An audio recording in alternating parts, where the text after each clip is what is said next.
আল্লাহ আমার চেয়ে বড় পাপী এই দুনিয়াতে কেউ নাই। আকাশের নিচে জমিনের উপরে আমার চেয়ে বড় পাপী কেউ নাই।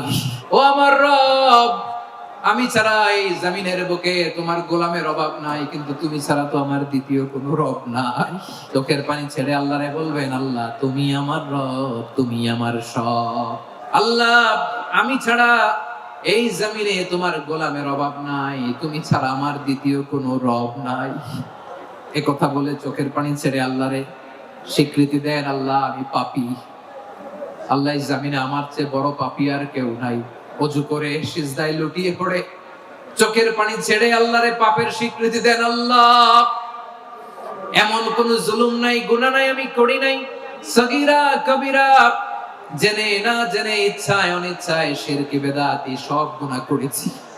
আল্লাহ আকাশের নিচে জমিনের উপরে আমার চেয়ে বড় গুনাহগার আর কেউ নাই। চোখের পানি ছেড়ে আল্লাহরে বলেন, আল্লাহ আমি ছাড়া তোমার গোলামের অভাব নাই, তুমি ছাড়া আমার দ্বিতীয় কোনো রব নাই, তুমি ছাড়া তো কেউ আমার গুনাহ ক্ষমা করার নাই, তুমি আমার রব, তুমি আমার সব। এই স্বীকৃতিটা দেখতে আল্লাহ বড় ভালোবাসেন, কারণ আমরা সবাই গুনাহগার। আমরা সবাই কি? বিশ্বনবী বলেন, কুল্লুকুম খাত্তাউন, আ বনি আদম তোমরা সবাই পাপী। সবাই কি? সবাই পাপী। আমরা সবাই পাপী। আপন পাপের বাটখারা দিয়ে অন্যের পাপ মাপি। আমরা যে পাপী এটা ভাবতে মনে চায় না কারো, খালি অন্যের পাপ দেখি আমরা, এটা ভুল। ওর এই পাপ, ও পাপী, ও জালেম, ও জাহান্নামী, এরকম একটা টেন্ডেন্সি। আমার যে কি হালাত এটার খেয়াল নাই। মাথাটাকে নিচু করে জীবনের সব গুনার ফিরিস্তিগুলো একটা একটা করে স্বীকার করে আল্লাহরে বলেন, আল্লাহ আমি পাপী। আল্লাহ আমার চেয়ে বড় পাপী এই দুনিয়াতে কেউ নাই। আকাশের নিচে জমিনের উপরে আমার চেয়ে বড় পাপী কেউ নাই। একটা একটা করে আল্লাহ স্বীকার করি আমি পাপী। সব পাপের স্বীকৃতি দিলাম। পৃথিবী না জানুক আমি তো জানি, আমি কি পাপ করেছি হায়। আমার পাপের করলে বিচার, বাঁচার আমার নাই উপায়। দয়াময় তুমি মাফ করো আমায়, মাফ করো আমায়। আল্লাহ তাআলা যদি দয়া করে আমাদেরকে মাফ না করে, আমাদের বাঁচার কোনো উপায় নাই।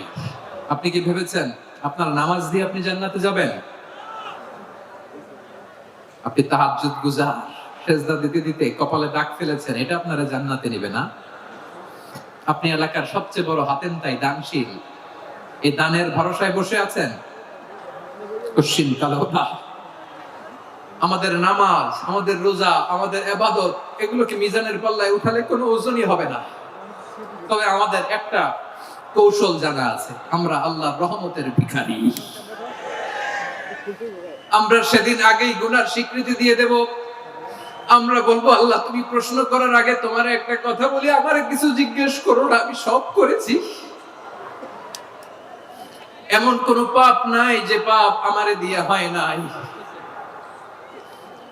তোমার রহমত দিয়ে তুমি জান্নাতে পাঠাবা, তোমার দয়ায় জান্নাতে যেতে চাই, আমল দিয়ে না। পারবেন বলতে? কিয়ামতের দিন আমরা বলবো, আল্লাহ আমার আমল দিয়ে জান্নাত চাই না, আমি তোমার দয়া দিয়ে জান্নাত চাই। তোমার দয়া ছাড়া আমার কোনো উপায় নাই। কারণ আল্লাহ যদি বিচার করে, বাঁচার কারো উপায় নাই। আল্লাহ যদি বলে ফেলেন তুই এটা করলি কেন, ওখানে গেলি কেন, কোরআনে 1000 বার নিষেধ করলাম তারপরেও এই পাপে জড়ালি কেন, এরকম প্রশ্ন ছুড়ে দিলে আমার উত্তর আছে? বাঁচার কোনো উপায় আছে? রোজ হাসরে হে আল্লাহ আমার করোনা বিচার, আল্লাহ করোনা বিচার। বিচার চাহি না তব দয়া চাই, এ গুনাহগার, আল্লাহ করোনা বিচার। সাইয়েদনা আবু বকর রাদিয়াল্লাহু তাআলা আনহু বিষ্ণু ইসলামকে বলেন, ইয়া রাসূলুল্লাহ আল্লিমনি দুআআন আদউ বিহি ফি সালাতি নবী হে, আপনি আমার এমন একটা স্পেশাল দোয়া শিখায় দেন যে দোয়াটা আমি নামাজে পড়বো। নবী বললেন, তাহলে তুমি পড়ো, আল্লাহুম্মা ইন্নী যালামতু নাফসি যুলমান কাসীরান ওয়া লা ইয়াগফিরুয যুনুবা ইল্লা আনতা ফাগফিরলি মাগফিরাতাম মিন ইনদিকা ওয়ারহামনি ইন্নাকা আনতাল গফুরুর রহিম। সুবহানাল্লাহ। সালাম ফিরানোর আগে পড়েন, কথা কয় না, পড়েন পড়েন। ও আবু বকর, নামাজে যদি দোয়া করতে মনে চায় এই দোয়াটা পড়বা, আল্লাহুম্মা ইন্নী যালামতু নাফসি, আল্লাহ জুলুম করেছি আমার নফসের উপর, যুলমান কাসীরা, অনেক জুলুম, ওয়া লা ইয়াগফিরুয যুনুবা ইল্লা আনতা, আপনি ছাড়া এই জুনুব, এই পাপ ক্ষমা করার দ্বিতীয় কোনো রব নাই। আছে? আমার প্রিয় ভাইরা, এই দোয়া আল্লাহর কাছে পছন্দনীয় হওয়ার কারণ তিনটা। দোয়ার প্রথম অংশে আছে তাওহীদ, আল্লাহর একত্ববাদের ঘোষণা। এই দোয়ার দ্বিতীয় অংশ আছে তাসবিহ, আল্লাহর প্রশংসা সূচক বাণী। এই দোয়ার ৩ নাম্বার অংশ পাপের স্বীকৃতি। তাহলে আমরা সবাই গুনাহগার, আমরা আল্লাহর কাছে পাপের স্বীকৃতি দিয়ে বলবো, ও আল্লাহ, ইন্নী কুনতু মিনাজ জালিমিন, আমরা জুলুম করেছি, পাপ করেছি, অন্যায় করেছি, আল্লাহ বুঝতে পারি নাই, শয়তানের ওয়াসওয়াসায় পড়ে, বন্ধুর পাল্লায় পড়ে, নফসের খায়েশ মেটাতে যে আল্লাহ করে ফেলেছি। তুমি গুনাহ না মাফ না করলে আমাদের গুনাহ মাফ করার দ্বিতীয় কেউ নাই। ঠিক কিনা বলেন? এভাবে অনুতপ্ত হয়ে যদি আল্লাহর কাছে দোয়া করেন, দেয়ালে পিঠ থেকে গেছে, কোন রাস্তা নাই বের হওয়ার, ওই মুহূর্তেও আপনাকে বিপদ থেকে উদ্ধার করবে কে? বিশ্বনবী চরম বিপদে পড়লে দুটা দোয়া পড়তেন। প্রথম হলো এটা, লা ইলাহা ইল্লা আনতা সুবহানাকা ইন্নী কুনতু মিনাল জালিমিন। এই দোয়াটা আমরা বেশি বেশি পড়ব প্রিয় ভাই। রাজি আছেন? সবাই আওয়াজ করে পড়ুন ইনশাআল্লাহ। আমার প্রিয় ভাইয়েরা, বিপদে পড়লে বিশ্বনবী আরো একটা দোয়া পড়তেন, লা ইলাহা ইল্লাল্লাহুল আযীমুল হালিম, লা ইলাহা ইল্লাল্লাহু রাব্বুল আরশিল আযীম, লা ইলাহা ইল্লাল্লাহু রাব্বুস সামাওয়াতি ওয়াল আরদি ওয়া রাব্বুল আরশিল কারীম। এই যে বললাম, রেকর্ড হয়ে গেছে। এখন তো আর ইনস্ট্যান্ট মুখস্থ না হলো, পরে মুখস্থ করে নেবেন। আল্লাহ ছাড়া কোনো উপাস্য নাই, তিনি সমহান, মহা সহিষ্ণু। আল্লাহ ছাড়া কোনো উপাস্য নাই, তিনি সমহান, আরশের অধিপতি। আল্লাহ ছাড়া কোনো উপাস্য নাই, তিনি আকাশের মালিক, জমিনের মালিক, তিনি সুবিশাল আরশের অধিপতি। সুবহানাল্লাহ পড়েন। এই দোয়াটা কেউ যদি পড়ে যদি এর ওসিলা করে দোয়া করে, তাকে বিপদ থেকে মুক্তি দেয় কে? মনে থাকবে আপনাদের? তাহলে বিপদের প্রথম ধাক্কায় কি যেন পড়তে হয়? ইন্না লিল্লাহ। তারপরে কি বলে আল্লাহর কাছে নিজেকে সঁপে দিতে হয়? দেয়ালে পিঠ থেকে গেলে লা ইলাহা ইল্লা আনতা সুবহানাকা ইন্নী কুনতু মিনাজ জালিমিন। দুই নম্বর হচ্ছে লা ইলাহা ইল্লাল্লাহুল আযীমুল হালিম, লা ইলাহা ইল্লাল্লাহু রাব্বুল আরশিল আযীম, লা ইলাহা ইল্লাল্লাহু রাব্বুস সামাওয়াতি ওয়াল আরদি ওয়া রাব্বুল আরশিল কারীম। মনে থাকবে? ইনশাআল্লাহ বলেন সবাই, আওয়াজ করে সবাই ইনশাআল্লাহ। অনেক সময় এমন হয়, হঠাৎ বিপদের সম্মুখীন হই আমরা, রেডি হয়ে বের হইছে অফিসে, হঠাৎ অ্যাক্সিডেন্টে পড়ে যাই, হঠাৎ পেটের ব্যথায় অজ্ঞান, এরকম হয় না? আপনাদের হয় না? বিষ্ণু ইসলাম বলেন, আকস্মিক দুর্ঘটনার বিপদ থেকে যদি কেউ বাঁচতে চায়, সকাল সন্ধ্যা যেন প্রত্যেকে এই দোয়াটা পড়ে। সকালে যদি 3 বার পড়ে, সন্ধ্যা পর্যন্ত হঠাৎ বিপদ থেকে সে রক্ষা পাবে। To be protected from sudden calamity, sudden disaster, sudden calamity, হঠাৎ বিপদ, হঠাৎ ভয়ঙ্কর কোন আকস্মিক বিপদ থেকে আল্লাহ বাঁচায় দেবে। সকালে পড়লে সন্ধ্যা পর্যন্ত প্রোটেক্টেড, সন্ধ্যাবেলায় যদি 3 বার পরে সকাল পর্যন্ত প্রোটেক্টেড। সুবহানাল্লাহ পড়ে। দোয়াটা কি? দোয়াটা হচ্ছে বিসমিল্লাহিল্লাযী লা ইয়াদুররু মা ইসমিহি শাইউন ফিল আরদি ওয়ালা ফিস সামাই ওয়া হুয়াস সামিউল আলীম। ছোট না? অনেক ছোট, মুখস্থ করবেন। বিসমিল্লাহিল্লাযী লা ইয়াদুররু মা ইসমিহি শাইউন ফিল আরদি ওয়ালা ফিস সামা। ওই আল্লাহর নাম নিচ্ছি, যে আল্লাহর নামের বরকতে আকাশ জমিনের কোনো কিছু কারো কোনো ক্ষতি সাধন করতে পারে না। তিনি সর্বশ্রোতা, সর্বজ্ঞ। সুবহানাল্লাহ পড়ে। পড়বেন এই দোয়াটা, বিসমিল্লাহিল্লাযী লা ইয়াদুররু মা ইসমিহি শাইউন ফিল আরদি ওয়ালা ফিস সামাই ওয়া হুয়াস সামিউল আলীম। ফজরের পরে 3 বার, মাগরিবের পরে 3 বার যদি কেউ পড়ে, প্রোটেক্টেড, যে কোনো হঠাৎ বিপদ থেকে প্রোটেক্টেড। প্রোটেক্ট করেন কে? ওই আল্লাহর নাম নিচ্ছি, যে আল্লাহর নামের ওসিলায় আকাশ জমিনের কোনো কিছু কোনো ক্ষতি করতে পারে না। সুবহানাল্লাহ পড়ে। সবার জীবনে টেনশন আছে না নাই? এই দুশ্চিন্তা, পেরেশানি, মারাত্মক পেরেশানি থেকে মুক্তি পাওয়ার জন্য বিষ্ণু ইসলাম দুটো দোয়া পড়তেন। কয়টা? অনেকগুলো পড়তেন। স্পেশাল দুটো দোয়া আজকে আপনাদের শিখায় যাবো। পেরেশানিতে পড়লে, টেনশনে পড়লে এই দোয়াটা। প্রিয় ভাইরা, বিষ্ণু ইসলাম যখন খুব বিপদে পড়তেন, দুশ্চিন্তা ওনাকে ঘিরে ধরতো, উনি পড়তেন ইয়া হাইয়ু ইয়া কাইয়ুম বিরহমাতিকা আস্তাগীথ, ইয়া হাইয়ু ইয়া কাইয়ুম বিরহমাতিকা আস্তাগীথ, ইয়া হাইয়ু ইয়া কাইয়ুম, হে শাশ্বত অবিনশ্বর, হে চিরঞ্জীব, বিরহমাতিকা আস্তাগীথ, তোমার রহমতের উসিলায় তোমার কাছে ফরিয়াদ করি। এটা পড়তেন। আবার আরেক বর্ণনায় এসেছে ইয়া হাইয়ু ইয়া কাইয়ুম বিরহমাতিকা আস্তাগীথ আসলিহ লি শা'নি কুল্লাহু ওয়া লা তাকিলনি ইলা নাফসি তারফাতা আইন। আসলিহ লি শা'নি কুল্লাহ, আল্লাহ আমার সবকিছু আপনি সেটেল করে দেন। আমাদের সব ঝামেলা সেটেল করে দিতে পারে কে? আমরা তো সেটেলমেন্টের জন্য এসপি সাহেবের কাছে যাই, ডিসি সাহেবের কাছে যাই, অমুক ভাইয়ের কাছে যাই, তমুক ভাইয়ের কাছে যাই। এই দোয়া পড়লে আরশের উপর থেকে আপনার ম্যাটার সেটেল করে দিবে কে? তাহলে পড়বেন ইয়া হাইয়ু, হে চিরঞ্জীব। হাইয়ু মানে চিরঞ্জীব, যিনি চিরকাল বেঁচে থাকবেন, মরবেন না। আল্লাহ মরবেন? তার কোনো লয় আছে? হয় আছে? সূরা রহমানে আল্লাহ বললেন কুল্লু মান আলাইহা ফানি ওয়া ইয়াবকা ওয়াজহু রাব্বিকা যুল জালালি ওয়াল ইকরাম ফাবিআইয়ি আলাই রাব্বিকুমা তুকাযিবান। জমিনে যা আছে সব ফান, ভ্যানিশ হয়ে যাবে, নিশ্চিহ্ন হয়ে যাবে, শেষ হয়ে যাবে, সব বিলুপ্ত হয়ে যাবে, একজন ছাড়া। জোরে বলেন তিনি কে?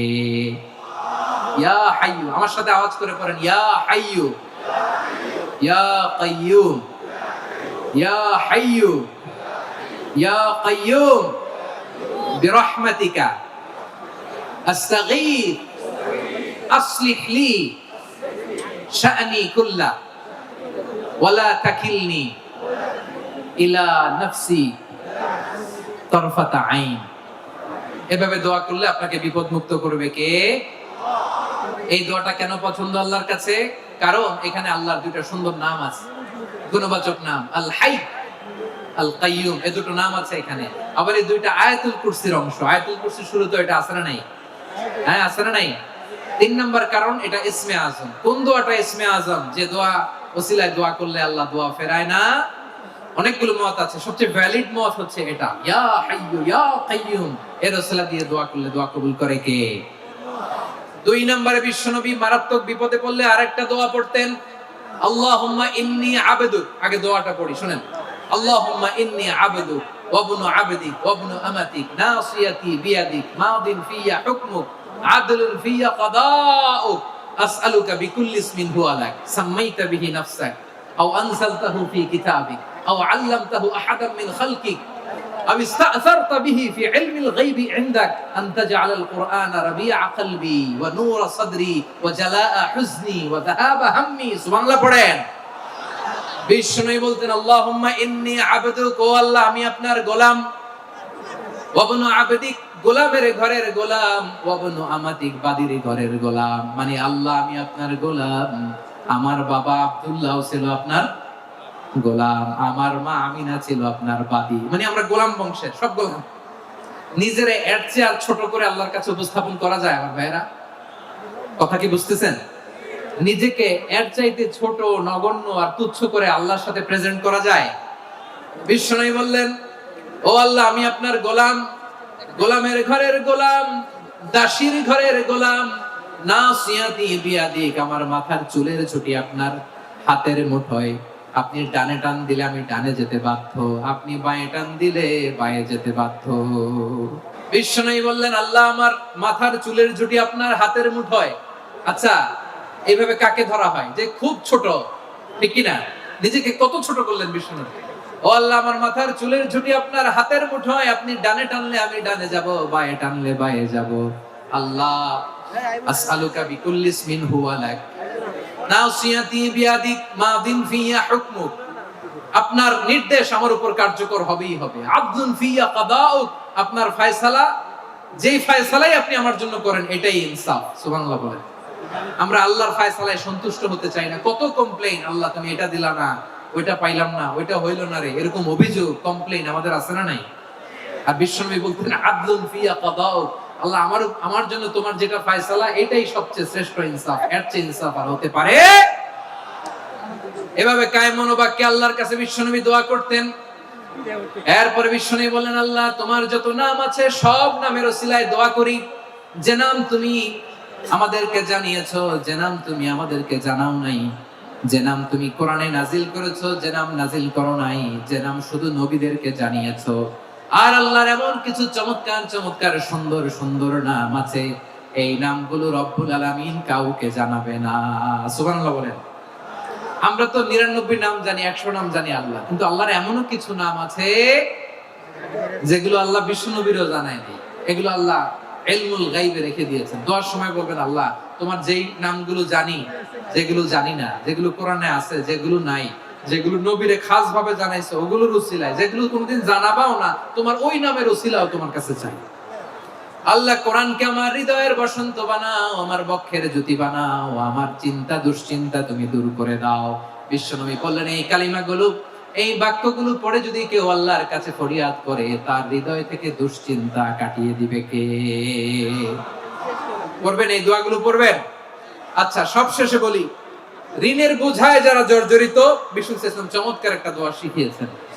আমাদের অনেকে ঋণের বোঝায় জর্জরিত, আছে না নাই? এদিকে কেউ আছেন? থাকলে হাত তোলার দরকার নেই, থাকলে এই দোয়াটা পড়বেন। এক সাহাবীর নাম আবু উমামা, নামাজের ওয়াক্ত ছাড়া উনি মসজিদে যেয়ে বসে আছে। বিশ্বনবী বললেন, কি রে আবু উমামা, নামাজের তো ওয়াক্ত হয় না, মসজিদে কি? সাহাবী বলে, হুমুমুন লাজিমাতনি ওয়া দুয়ুন, নবী গো, ঋণের বোঝায় এমন টেনশনে আছি, ঘরে থাকতে পারলাম না, মসজিদে চলে আসছে। বিশ্বনবী বলেন, আমি কি তোমার এমন একটা দোয়া শিখাবো যেটা পড়লে আল্লাহ তাআলা তোমার ঋণের বোঝা হালকা করে দিবে? আবু উমামা বললেন, ইয়া রাসূলুল্লাহ, অবশ্যই শিখাবেন। বিশ্বনবী বললেন, তাহলে তুমি পড়বা, আল্লাহুম্মা ইন্নী আউযু বিকা মিনাল হাম্মি ওয়াল হাযান ওয়া আউযু বিকা মিনাল জুবনি ওয়াল বুখল ওয়া আউযু বিকা মিন গালাবাতিদ দাইনি ওয়া কাহরির রিজাল।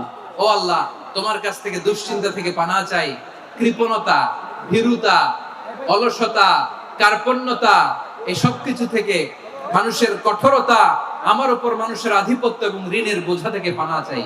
এই দোয়াটা যখন বিশ্বনবী শিখাই দিলেন, আবু উমামা বারবার এই দোয়া করেন, আল্লাহুম্মা ইন্নী আউযু বিকা মিনাল হাম্মি ওয়াল হাযান ওয়া আউযু বিকা মিনাল আজজি ওয়াল কাসাল ওয়া আউযু বিকা মিনাল জুবনি ওয়াল বুখল ওয়া আউযু বিকা মিন গালাবাতিদ দাইনি ওয়া কাহরির রিজাল।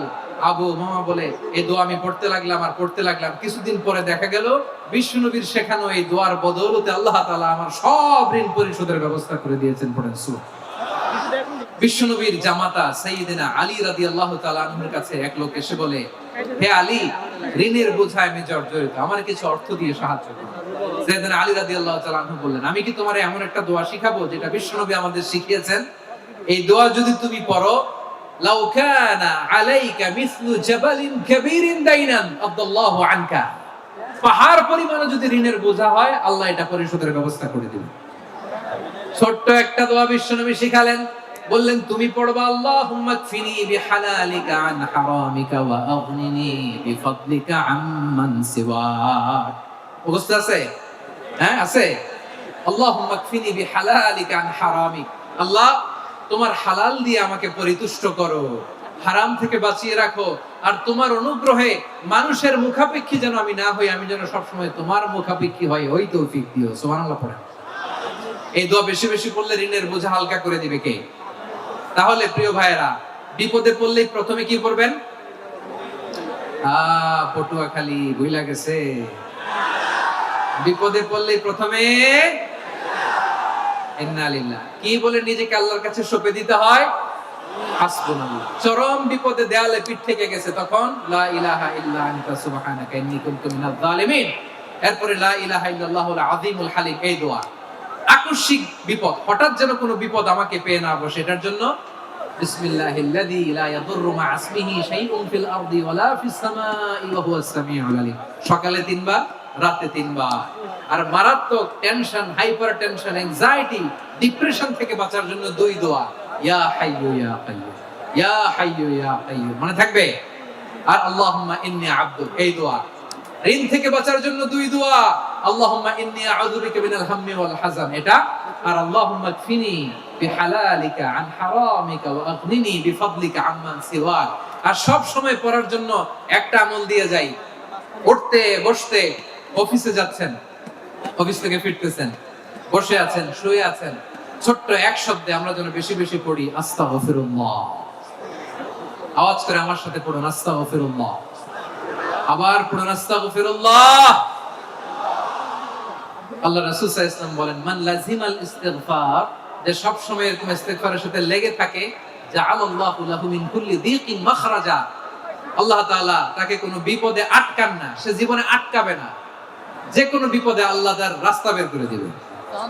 Way out, you will get a way out and solution. সুবহানাল্লাহ। ওয়া মিন কুল্লি হাম্মিন ফারাজা, দুশ্চিন্তা মুক্ত হবে। ওয়ায়ারযুকহু মিন হাইসু লা ইয়াহতাসিব, এমন জায়গা থেকে আল্লাহ রিজিকের বন্দোবস্ত করবে যেটা সে কল্পনাও করে নাই। আওয়াজ করে পড়েন সুবহানাল্লাহ। এটা গেল নিজের বিপদ। কিসের বিপদ? নিজে যদি বিপদে পড়েন। অন্যের বিপদ যদি দেখেন, এটার জন্য একটা দোয়া আছে। অনেক সময় আমরা দেখি হাসপাতালে ক্যান্সারের থার্ড স্টেজে চলে গেছে, লোকটা হ্যাংলা হয়ে চিকন হয়ে হায়রে কি কষ্ট পায়, দেখি না? বিষ্ণু বলে একটা দোয়া যদি কেউ অন্যের কোনো বিপদ দেখে পড়ে, ওই বিপদ তার জীবনে কখনো আসবে না। শুনবেন? শোনার আগ্রহ আছে?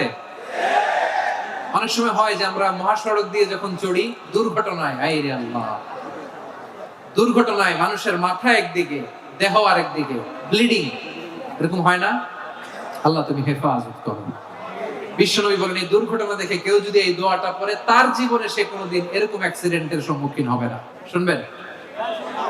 বিশ্বনবী বলেন, অন্যের বিপদ দেখে কেউ যদি পড়ে, আলহামদুলিল্লাহিল্লাযী আফানি মিম্মা বাতালাকা বিহি ওয়া ফাদ্দালানি আলা কাসীরিন মিম্মান খালাকা তাফদীলা, মানে প্রশংসা সে আল্লাহর, যে আল্লাহ তাআলা তোমাকে যেই জিনিস দিয়ে পরীক্ষা করেছে, আমাকে ওইটা থেকে বাঁচিয়ে দিয়েছে।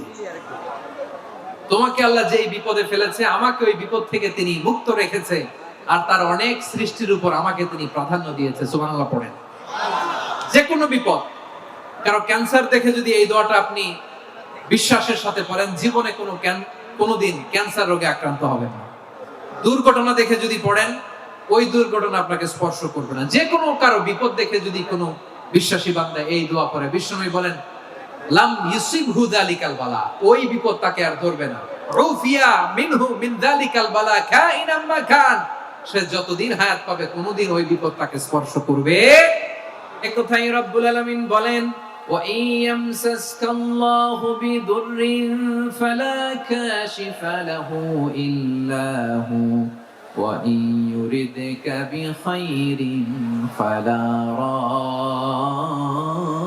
রাদ্দা লিফাদলি يصيب به من يشاء من عباده وهو الغفور الرحيم الله أكبر আল্লাহ বললেন, ওয়া ইয়ামসাসকাল্লাহু বিদুররিন ফালা কাশিফা লাহু ইল্লা হু, আল্লাহ যদি তোমাকে কোনো বিপদ স্পর্শ করায়, আল্লাহ যদি তোমারে কোনো বিপদে ফেলে দেয়, ওই বিপদ থেকে উদ্ধার করার তিনি ছাড়া আর কেউ নাই। জোরে বলেন ঠিক কিনা?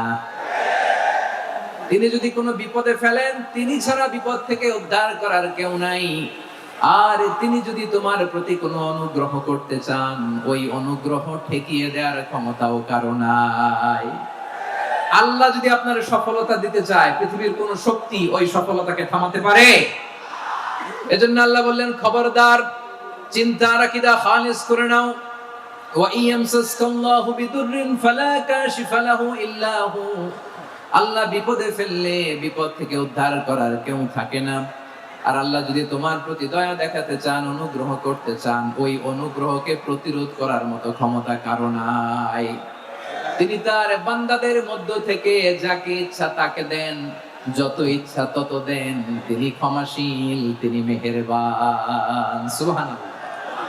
তিনি ক্ষমাশীল, তিনি মেহেরবান। তাহলে এই আয়াত থেকে আমরা বুঝতে পারলাম, আমরা যদি বিপদে পড়ি, আমাদেরকে কেউ বাঁচাতে পারে না। আমার বাবা আমারে বাঁচাতে পারে? হ্যাঁ? আমার মা আমাকে বাঁচাতে পারে? আমার বন্ধু আমারে বাঁচাতে পারে? আমার দলের কর্মী আমাকে বাঁচাতে পারে? আমার পীর সাহেব আমারে বাঁচাতে পারে। আমার পটুয়াখালীর ভাইরা খেয়াল রাখবেন, বাঁচাতে পারে এক মহান সত্তা, উদ্ধার করতে পারে এক মহান সত্তা। চিৎকার করে বলুন, তিনি কে? আবার আল্লাহ বললেন, আম্মাই ইউজিবুল মুত্তাররা ইযা দাআহু ওয়া ইয়াকশিফুস সুআ ওয়া ইয়াজআলুকুম খুলাফাআল আরদ আইলাহুম মা'আল্লাহ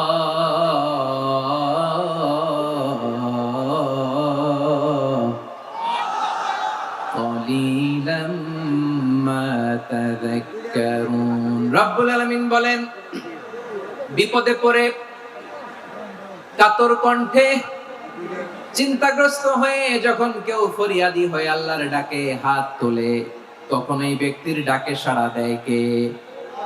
সবাই বলুন। কাতর কণ্ঠে বিপন্ন অবস্থায় আপনি যখন কেঁদে কেঁদে হাত তুলে আপনার দুঃখের কথা জানান, আপনি যখন ডাকেন তারে, তখন আপনার ডাকে সাড়া দেয় কে? আল্লাহ বলে, আমি সাড়া দেই। তোমাদের বিপদকে মুক্ত করে দেয় কে? ওই আল্লাহর সাথে কোন উপাস্য আছে নাকি? কিন্তু খুব অল্প সংখ্যক লোকই তোমরা উপদেশ গ্রহণ করো। কথাটা কার? তাহলে বিপন্ন মানবতা যখন কাঁদে, মানুষ যখন বিপদে পড়ে নিরুপায় হয়ে ফরিয়াদ করে, তার ডাক শোনার কেউ নাই একজন ছাড়া। চিল্লায় বলেন তো, তিনি কে? এজন্য আমরা ফরিয়াদের হাত কার দিকে তুলবো? প্রিয় পটুয়াখালী, বলেন, ফরিয়াদের দুটো হাত আমরা কার দিকে তুলবো? এবং খেয়াল রাখতে হবে, মাথার সাথে সেট করে নিতে হবে, আল্লাহ ছাড়া আমাকে উদ্ধার করার কেউ নাই। এই পৃথিবীতে কেউ আপন না। প্রিয় ভাইরা, বিপদে বললে বোঝা যায় কেউ আপন না। আপন শুধু একজন মহান সত্তা, তিনি কে? এটা কি আপনারা খেয়াল রাখতে পারবেন? হ্যাঁ, বিপদে আপদে কেউ আমাদের বাঁচাতে পারে না, তরাতে পারে না, মুক্তি দিতে পারে না, উদ্ধার করতে পারে না, একমাত্র আমার প্রভু ছাড়া, আল্লাহ ছাড়া। চিল্লায় বলেন ঠিক কিনা? এবং প্রিয় পটুয়াখালীর ভাইয়েরা, মাথার সাথে এটা সেট করে নিতে হবে যে আমাদের পুরো জীবনটাই পরীক্ষা। পুরো জীবনটাই কি? The life is a test. পুরো জীবনটাই পরীক্ষা। এই জীবনে বিপদ আসবে, আপদ আসবে, পরীক্ষা আসবে, সবার জীবনে এটা থাকে। এক একজনের পরীক্ষা এক এক রকম। আমার পরীক্ষা একরকম, মাসুদ ভাইয়ের পরীক্ষা একরকম, চৌধুরী সাহেবের পরীক্ষা একরকম, আপনার পরীক্ষা একরকম, ওনার পরীক্ষা আবার আরেক রকম। পুরো পৃথিবীটাই পরীক্ষা ক্ষেত্র, সবাই পরীক্ষা দিচ্ছি, কিন্তু কারো পরীক্ষা প্রশ্নের সাথে কারোটার মিল নাই। সুবহানাল্লাহ পড়বেন না? পুরোটাই পরীক্ষা ক্ষেত্র, সবাই পরীক্ষার্থী, কিন্তু প্রশ্নপত্র একটার সাথে আরেকটা মিলে না। One doesn't match the other. একজনেরটার সাথে আরেকজনেরটা মিলে না। কাউকে আল্লাহ তাআলা ধনী বানিয়ে পরীক্ষা করেন। কি বানিয়ে? কথা কি বুঝতেছেন নাকি কষ্ট হচ্ছে? কষ্ট হচ্ছে আপনাদের? কাউকে আল্লাহ ধনী বানিয়ে পরীক্ষা করেন, আবার কাউকে আল্লাহ তাআলা গরিব বানিয়ে পরীক্ষা করেন, কাউকে আল্লাহ অসুস্থ বানিয়ে পরীক্ষা করেন। কেউ দেখবেন যে দুরারোগ্য ব্যাধিতে আক্রান্ত, ডাক্তার বলেছে আর সময় নাই, দুরারোগ্য ব্যাধি, ক্যান্সার, যার নেই কোনো অ্যান্সার, তার জন্য পরীক্ষা হচ্ছে এই রোগ। আরেক লোক দেখবেন তার আবার রোগ বালাই নাই, মাশাআল্লাহ, তাকে আল্লাহ তাআলা আর্থিক দৈন্যতা, দারিদ্রতা দিয়ে পরীক্ষা করছেন। এরকম আছে না নাই? টাকা পয়সা নাই, দিন আনে দিন খায়, যা আছে তাতে চলে না, এটা তার জন্য পরীক্ষা। আবার আরেক শ্রেণীর লোক দেখবেন তাকে আল্লাহ অসুস্থতাও দেয় নাই, দারিদ্রতাও দেয় নাই, তার দাম্পত্য জীবনের সমস্যা আছে না নাই? স্ত্রী কথা শোনে না, অথবা ছেলে মেয়ে কথা শোনে না। তাহলে পরীক্ষা সবার জীবনে আছে, এক একজনের পরীক্ষাটা এক এক রকম। আল্লাহ তাআলা দেখতে চায় যে এই পরীক্ষার সময় আমরা কিরকম রেসপন্স করি। How to deal with the test, কিভাবে এই বিপদ আপদ পরীক্ষাগুলোকে আমরা হ্যান্ডেল করব, ডিল করব, এটা হচ্ছে আজকের আলোচনার বিষয়। বুঝতে পেরেছেন সবাই আমার প্রিয় ভাইরা? তাহলে পরীক্ষাময় আমাদের জীবন, বিপদ আপদ পরীক্ষা, এটা মানুষের পিছু ছাড়ে না। সবার জীবনে পরীক্ষা আছে। নবীদের জীবনেও পরীক্ষা ছিল। সাহাবারা জিজ্ঞেস করেছেন, ইয়া রাসূলুল্লাহ, আইয়ুন নাসি আশাদ্দু বালাআন ফিদ দুনিয়া, এই দুনিয়ার বুকে কাদের পরীক্ষা সবচেয়ে বেশি? বিশ্বনবী বলেছেন, আল আম্বিয়া। এই পৃথিবীতে সবচেয়ে বেশি পরীক্ষা আল্লাহ তাআলা নিয়ে থাকেন নবীদের। কাদের? নবীদের। সুম্মাল আমসাল ফাল আমসাল, এরপরে নবীদের পরের স্তরে যারা, তাদের পরীক্ষা। এরপরে তাদের পরের স্তরে যারা, তাদের পরীক্ষা সিদ্দিকিনদের, শুহাদাদের, সলিহিনদের, আল্লাহওয়ালাদের। যার ঈমান যত মজবুত তার জীবনে পরীক্ষাও তত বেশি। চিল্লায় বলেন ঠিক কিনা? তাহলে মুমিনরা, বিশ্বাসীরা, আমরা কি পরীক্ষা, বিপদ আপদে ভয় পাই? হ্যাঁ, বিপদ দেখলে ভয় লাগে আপনাদের? ভয় লাগে? হ্যাঁ, না, মুমিনরা বিপদে ভয় পায় না, তারা হতাশ হয় না, সুবহানাল্লাহ, তারা নিরাশ হয় না। বিশ্বাসীরা হাল ছেড়ে দেয় না, তারা ভরসা রাখে একজনের উপর। চিল্লায় বলতে হবে তিনি কে? কারণ মুমিন জানে the grief isn't permanent, the test isn't permanent, the struggle in our life isn't permanent. আমাদের জীবনের দুঃখ, কষ্ট, স্ট্রাগল এগুলো পার্মানেন্ট নয়। after every difficulties there is an ease. সব কষ্টের পরেই একটা সুখ আছে না নাই? রব্বুল আলামিন বলেন ফা ইন্না মাআল উসরি ইউসরা, ইন্না মাআল উসরি ইউসরা। ভয় পেও না, চিন্তা করো না, কষ্টের সাথেই আমি রেখে দিয়েছি স্বস্তি। সুবহানাল্লাহ বলেন। মুমিন জীবনে বিপদ যত বেশি, কষ্ট যত বেশি, তার সামনে সফলতা তার চেয়েও বেশি। ঠিক কিনা বলেন? কারণ বিশ্বাসীরা জানে রাত্রি যত গভীর হয়, সুবহে সাদিকের সময় তত আগাতে থাকে। গর্ভবতী নারীর পেটের ব্যথা যত বাড়তে থাকে, ঘরে নতুন মেহমান আগমনের সময় ঘনাতে থাকে। মুমিনদের উপর বিপদ, অত্যাচার, আপদ, পরীক্ষা যত বাড়তে থাকে, কালেমার পতাকা উড্ডয়নের সময় কাছে আসতে থাকে। বিশ্বাসীদের এগুলো হিসাব মিলানো অনেক আগে, এগুলো অনেক আগে হিসাব মিলানো। দুঃখের আধার শেষে সুখের আলো মিটি মিটি হাসে। চিল্লায় বলেন ঠিক কিনা? দুঃখের আধার শেষে আলোর প্রভাত হাসে, হতাশার কালো মেঘে যায় গো ভেসে, হতাশার কালো মেঘে যায় গো ভেসে। দুঃখের আধার শেষে আলোর প্রভাত হাসে, হতাশার কালো মেঘে যায় গো ভেসে, হতাশার কালো মেঘে যায় গো ভেসে। দুঃখের আধার শেষে আলোর প্রভাত হাসে, হতাশার কালো মেঘে যায় গো ভেসে, হতাশার কালো মেঘে যায় গো ভেসে। ঠিক কিনা বলেন? দুঃখ যত বেশি, পরীক্ষা যত বেশি, কষ্ট যত বেশি, সুখের সময় তত কাছাকাছি। চিল্লায় বলতে হবে ঠিক কিনা? এজন্য মুমিন জীবনে পরীক্ষা বেশি, মুমিনদের হতাশা নাই। মুমিনরা নিরাশ হয় না, হতাশ হয় কাফিররা। মুমিনরা কখনো হাল ছেড়ে দেয় না, মুমিনরা ভরসা রাখে একজনের উপর, তিনি কে? তাহলে আমার প্রিয় পটুয়াখালীবাসী, বিপদ থাকবে, পরীক্ষা থাকবে, এই বিপদ থেকে আমাদেরকে উদ্ধার করবেন একজন, তিনি কে? আমরা শুধু আল্লাহর উপরই ভরসা রাখবো। রাজি আছেন তো? চাইবো একজন সত্তার কাছে। আওয়াজ করে বলুন তিনি কে?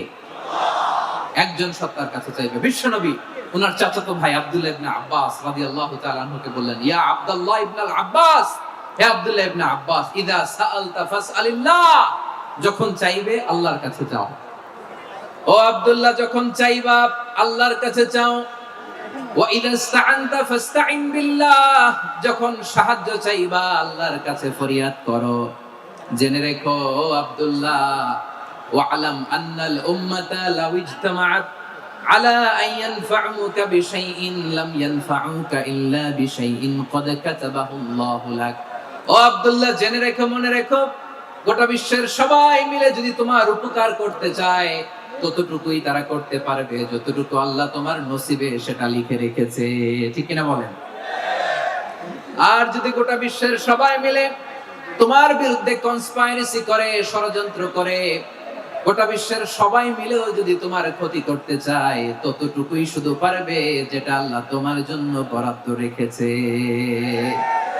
যতটুকু আল্লাহ তাআলা তোমার জন্য বরাদ্দ রেখেছে অতটুকুই ক্ষতি করতে পারবে, আর এক চুল বেশিও করতে পারবে না, কমও করতে পারবে না। চিল্লায় বলেন ঠিক কিনা? এজন্য আমরা চাইবো কার কাছে? সবাই বলেন নাই, আওয়াজ করে বলেন কার কাছে? সব সময় আমরা আল্লাহর কাছে চাইবো, বিপদে আপদে, সুখে দুঃখে, সচ্ছল অবস্থায় অসচ্ছল অবস্থায়। পরাজয়ের সময়, বিজয়ের সময়, সব সময় আমরা ভরসা রাখবো কার উপর?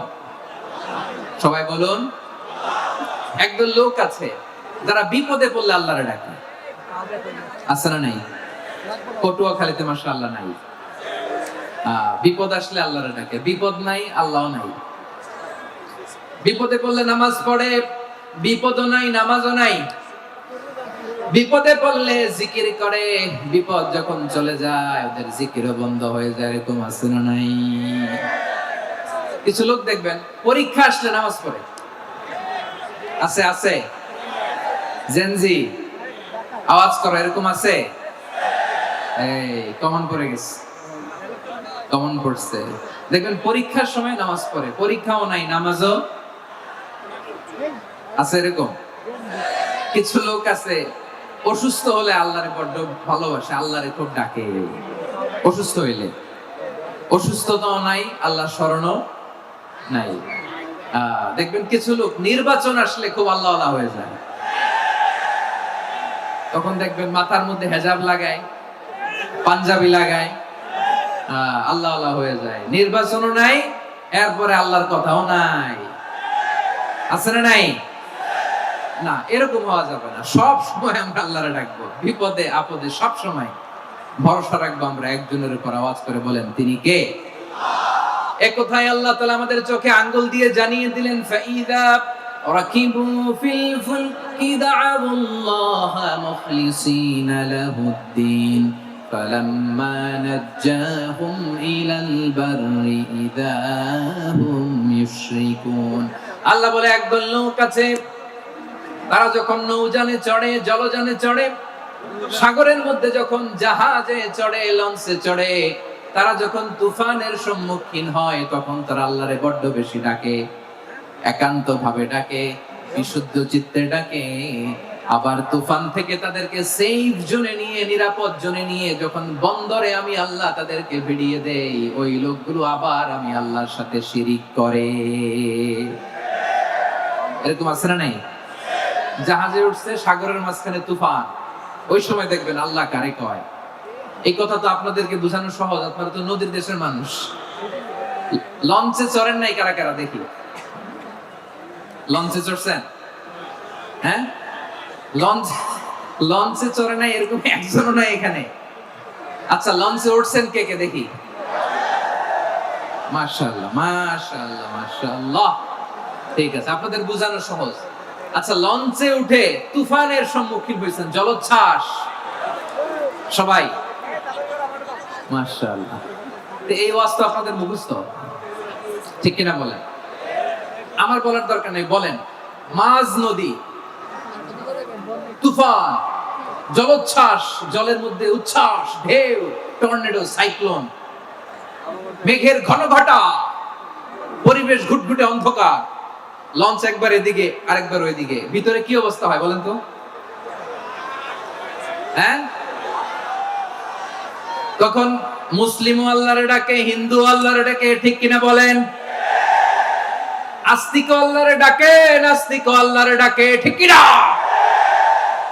লঞ্চের ভেতর, স্টিমারের ভেতর কান্নারে রোল পড়ে যায়, চিৎকারের রোল পড়ে যায়, সবার মুখ দিয়ে শুধু একটা আওয়াজ, লা ইলাহা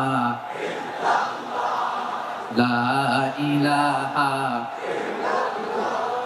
লা ইলাহা সুবহানাল্লাহ আলহামদুলিল্লাহ লা ইলাহা।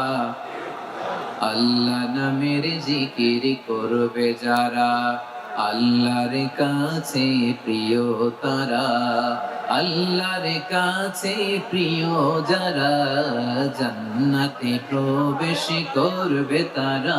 জোরে লা ইলাহা লা ইলাহা ইল্লাল্লাহ লা ইলাহা ইল্লাল্লাহ মুহাম্মাদুর রাসূলুল্লাহ সাল্লাল্লাহু আলাইহি ওয়াসাল্লাম। আমার প্রিয় পটুয়াখালীবাসী, তাহলে লঞ্চের ভেতরে যখন আমরা তুফানের মধ্যে পড়ি, তখন সবাই মিলে আমরা একটা নামের জিকির করি। নামটা কার? মুসলমানেরাও ডাকে, হিন্দুরাও ডাকে, আস্তিকও ডাকে, নাস্তিকও ডাকে, সবাই ডাকে একজনকে, তিনি কে? আবার দেখবেন ওই আল্লাহ তুফানের পরে, ঝড়ের পরে ওই লঞ্চটাকে যখন সদর ঘাটে ফিরিয়ে দেয়, আবার আমরা নাফরমানি শুরু করে দেই। সে কোথায় আল্লাহ বললেন, ফাইদা রাকিবু ফিল ফুলকি দা'আল্লাহ মুখলিসিনা লাহুদ্দিন ফালাম্মা নাজ্জাহুম ইলাল বাররি ইযা হুম ইউশরিকুন। সাগরে যখন তুফানে পড়ে আমি আল্লাহর ডাকে, আবার আমি আল্লাহ যখন বাঁচিয়ে দেই, আবার আমি আল্লাহর সাথে শিরিক শুরু করে, আমরা কি এরকম হতে চাই নাকি? এরকম করবেন?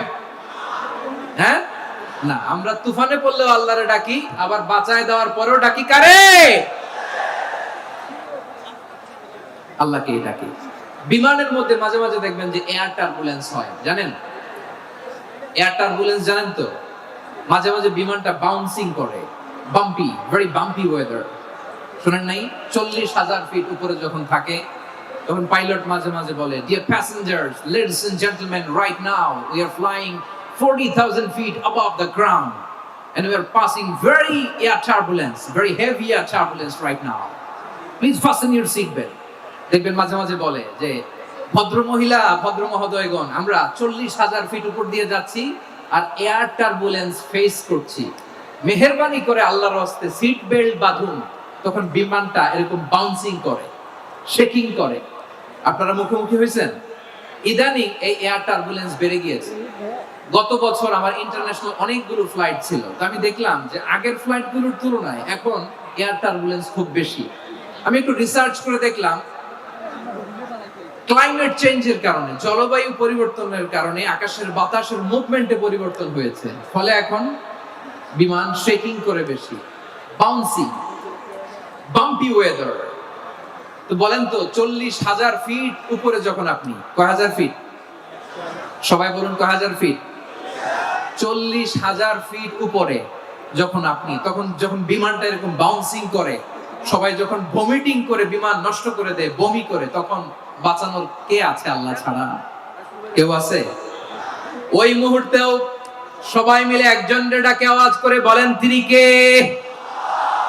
মাঝে মাঝে কিছু সোশ্যাল মিডিয়ায় কিছু ভিডিও পাওয়া যায় যে হেভি যখন এয়ার টার্বুলেন্স হয়, 10 সেকেন্ড 15 সেকেন্ডের কিছু ভিডিও পাওয়া যায়, বিমানটা এরকম বাউন্সিং করছে, বাম্পি ওয়েদার, কাঁপছে, মানুষগুলো বমি করছে, অক্সিজেন মাস্কগুলো সব ঝুলে পড়েছে, বিমানটা শুধু কাঁপছে। তখন দেখবেন বিমানের ভেতরেও এরকম লঞ্চের মতো চিৎকার আছে না নাই?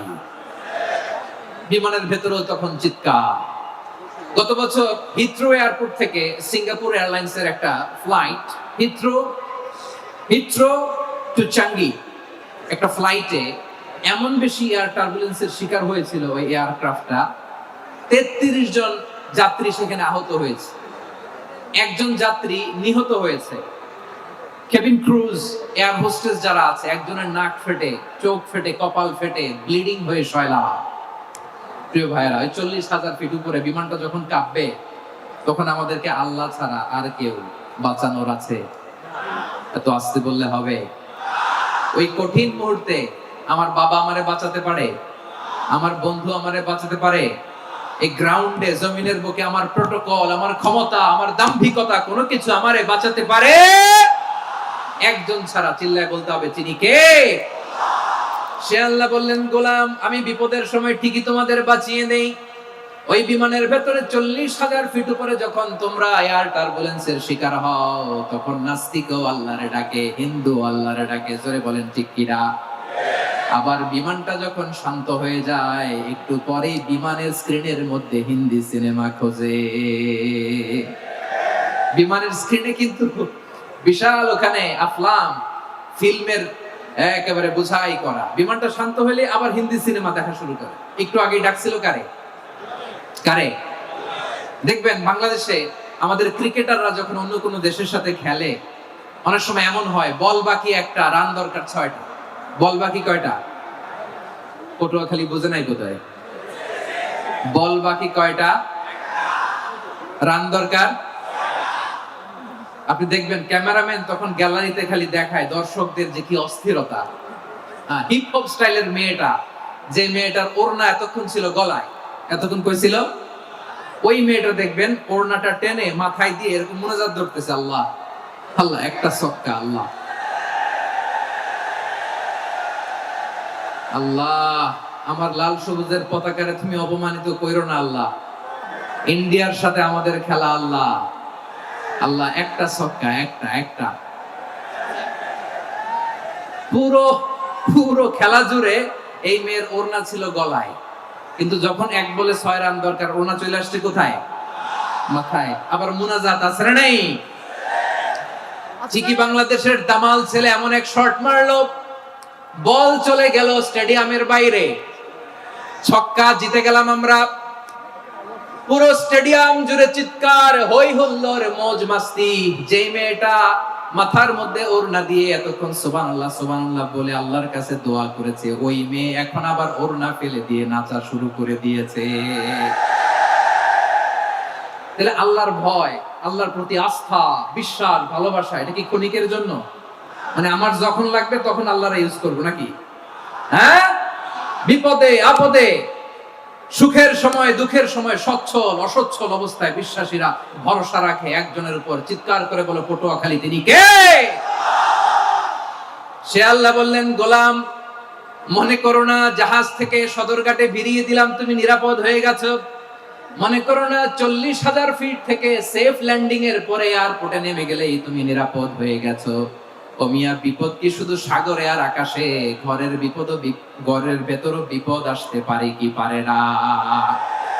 এজন্য সূরা মুলক আল্লাহ বললেন, আমিনতুম মান ফিস সামাই আন ইয়াখসিফা বিকুমুল আরদা ফাইদা হিয়া তামুর। তোমরা কি ভাবছো তোমরা নিরাপদ? সাগরের মধ্যে তুফান, আল্লাহ আল্লাহ ডাকলাম, সদরঘাটে যেয়ে পড়ছি, বেঁচে গেছেন তো আপনি। আর পাবে আপনারে আল্লাহ? আল্লাহরা তো সাগরের মাঝখানে তো আল্লাহ আপনারা পাইছিল, আর তো পাবে না। আর পাবে আপনারে? আর আল্লাহ ধরতে পারবে আপনারে? ঘরের ভেতরও বিপদ দিয়ে আটকাতে পারে কে? 5 স্টার 7 স্টার হোটেলের ভেতরও আমাকে বিপদের মধ্যে ফেলে দিতে পারেন কে? আল্লাহ বললেন, তোমরা কি ভেবেছো তোমরা নিরাপদ? আমি চাইলে ল্যান্ডস্লাইডস, ভূমিধস দিয়ে 1 লক্ষ 1 মুহূর্তে নিয়ে যেতে পারি। এক সুনামি দিয়ে থাপ্পড় মেরে 3 লক্ষ সাগরের ভেতরে ঢুকায় দিতে পারি। 1 সেকেন্ডও লাগে না আমার।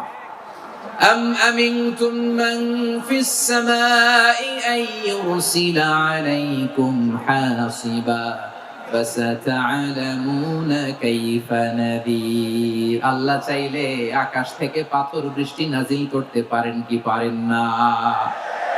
এই মুহূর্তে এখানে ভূমিকম্প দিতে পারেন কি পারেন না? আচ্ছা, ভূমিকম্প যখন হয় আমাদের কারো হুঁশ থাকে? আপনি মনে করছেন আমরা সাধারণ মানুষ, আমরা দৌড় দেই, আর প্রেসিডেন্ট প্রধানমন্ত্রী ওনারা বুঝি খাটে শুয়ে থাকে? কথা বুঝে নাই বোধহয়। ভূমিকম্প, আর্থকোয়েক যদি হয়, বাঁচার জন্য আমরা কি করি? হয় খাটের তলায়, ডাইনিং টেবিলের নিচে, উপরে শক্ত কিছু আছে এটার নিচে, অথবা ঘর থইয়া দেও দৌড়। তো প্রধানমন্ত্রী উনি কি করে? প্রেসিডেন্ট উনি কি করে? হ্যাঁ, উনি খাটের মধ্যে যে শুয়ে থাকে নাকি? উনিও দৌড়, সাধারণ মানুষও দৌড়, প্রধানমন্ত্রীও দৌড়, বাড়িওয়ালাও দৌড়, ভাড়াটিয়াও দৌড়, সবাই দৌড়। নাকি ভাড়াটিয়ারা বাড়ি থুইয়া দৌড়, বাড়িওয়ালারা বেরোয় না? এরকম না। তাহলে যে কোনো মুহূর্তে ভূমিকম্প দিয়ে নাস্তানাবুদ করতে পারে কে? আমার প্রিয় ভাইয়েরা, আমরা নিরাপদ নই, আমরা তার দয়ায় বেঁচে আছি। কার দয়ায়? এজন্য আল্লাহ বললেন, গোলাম যে কোনো মুহূর্তে বিপদ দিয়ে তোমাদেরকে নাস্তানাবুদ করতে পারি। বিশ্বাসী বলে যদি নিজেকে দাবি করো, সব সময় ডাকতে হবে একজন সত্তাকে। বলেন তিনি কে? এই কথা ক্লিয়ার?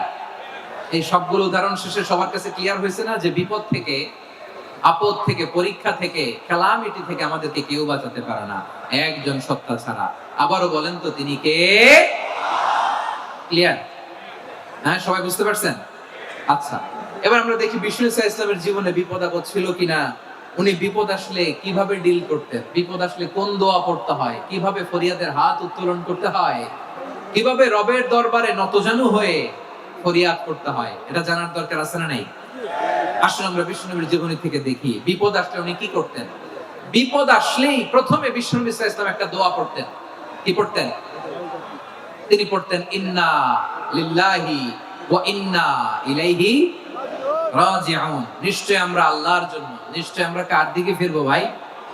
আবার কার দিকে ফিরবো? আওয়াজ করে বলুন তো, আমরা এসেছি কার কাছ থেকে, আবারও ফিরে যাব কার কাছে? এজন্য বিষ্ণুই পড়ছেন ইন্না লিল্লাহি ওয়া ইন্না ইলাইহি রাজিউন, নিশ্চয় আল্লাহর জন্য, ওই আল্লাহর দিকেই আমরা ফিরে যাব। তারপরে বিষ্ণুই পড়তেন আল্লাহুম্মা আজুরনি ফি মুসিবাতি ওয়াখলুফ লি খায়রাম মিনহা। একসাথে প্রথমে পড়তেন ইন্না লিল্লাহি ওয়া ইন্না ইলাইহি রাজিউন, তারপর পরে পড়তেন আল্লাহুম্মা আজুরনি ফি মুসিবাতি ওয়াখলুফ লি খায়রাম মিনহা, মানে আল্লাহ এই যে আমি বিপদে ধৈর্য ধারণ করলাম এটার সব তুমি আমারে দাও, আর যেটা হারালাম এর চেয়ে ভালো কিছু দিয়ে মেকআপ করে দিও, ভালো কিছু দিয়ে বদল করে দিও। সুবহানাল্লাহ পড়েন। তাহলে বিপদ আসলে আমরা কি পড়ব? কথা বলেন। এই যে আমি শুয়েছিলাম, নাশিদ গাচ্ছিল ওরা, এদেশে পরস্পরে দেখা হলে দেয় সালাম, এদেশে আমজনতার হৃদয় জুড়ে পাকালাম, এদেশে বিপদ এলে সর্বজনে সর্বক্ষণে দোয়া পড়ে ইন্না লিল্লাহ, কি পড়ে?